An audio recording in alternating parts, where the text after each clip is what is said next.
और हमारे साथ इस वक्त मौजूद हैं छत्तीसगढ़ के एडिटर प्रकाश चंद्र होता जी। प्रकाश जी, जिस तरह से लगातार हम देख रहे थे कि लोगों को इंतजार था कि शराब की दुकानें खुलें, और इसके लिए हमने देखा कि बहुत सुबह से ही लंबी लंबी लाइनें जो हैं वो लगी हुई थी, लेकिन सोशल डिस्टेंसिंग की बात कहीं नजर नहीं आ रही थी। छत्तीसगढ़ का हाल जानना चाहेंगे। देखिए, लगभग 40 दिन के बाद प्रदेश में शराब की दुकानें खुलेंगी और शराब को लेकर, शराब की लत एक ऐसी चीज है आसानी से छूटती नहीं है। कोरोना के डर से लोग घरों में बंद थे, पर शराब की देसी या महुआ या गलत तरीके से जो शराब बनाए जाते थे उसका खपत होता था और सरकार ने काफी सख्ती बरती थी। सब जगह से, प्रदेश भर के किसी भी जिले की नाम ले ले, उसमें इस तरह के शराब की खपत को रोकने के लिए कार्रवाई हुई थी और लोग गिरफ्तार हुए थे। लगभग कई जिलों में ये बात थी। अब लॉकडाउन खुलने के बाद या लॉकडाउन के बीच में भी शराब दुकान खुलने की बात जैसे सामने आई, लोगों को लगा कि शराब कहीं खत्म ना हो जाए, क्योंकि शराब की दुकानों में स्टॉक तो अनलिमिटेड है नहीं और लोग 40 दिन से मदिरा प्रेमी, शराब के प्रेमी जो थे वो सूखे बैठे थे, इंतजार करके बैठे थे, प्यासी थे, और वो उसी के लिए उमड़ पड़े और डर था उनको कहीं ऐसा ना हो कि उनका जब तक नंबर आए तब तक खत्म ना हो जाए। यही कारण है कि सुबह से लाइन पे थे।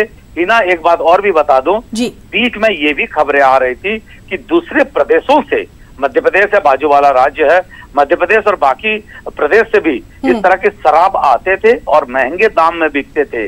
तो एक तो लॉकडाउन है और ऊपर से महंगी शराब है, और तीसरी सबसे बड़ी बात है, लोगों को डर लगता था कहीं ये जो बोतल है ये कोरोना से इन्फेक्टेड तो नहीं है, तो लोगों को डर लगता था। तो दुकान से इसीलिए लाना चाहता है, सरकार भी इसीलिए बैरिकेडिंग भी की है, अतिरिक्त फोर्सेस भी डिप्लॉय किए हैं ताकि सोशल डिस्टेंसिंग का भी पालन हो। पर एक बात है, सबको डर है कहीं मेरा नंबर आते आते खत्म ना हो जाए कोटा और ठेके में, इसीलिए काफी भीड़ दिख रही है। लेकिन प्रकाश चंद्र होता जी, आज सुबह से जो तस्वीरें आ रही हैं वो साफ तौर पर बयान कर रही हैं कि कोरोना का डर जो है वो कहीं पीछे छूट गया है शराब के देखते हुए।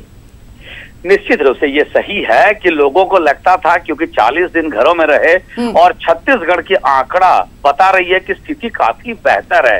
रायपुर की अगर बात करें केवल एक केस मिला, राजनांदगांव की बात करें एक केस मिला, 2-3 ऐसे स्पॉट है जिसको हॉटस्पॉट हम कह सकते हैं, नहीं तो लगभग जिलों में जीरो रहा है केस।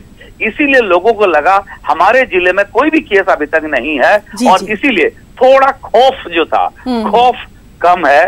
पर ये जरूर है, लोग इस बात को समझना चाहिए कि अभी भी खौफ बरकरार है।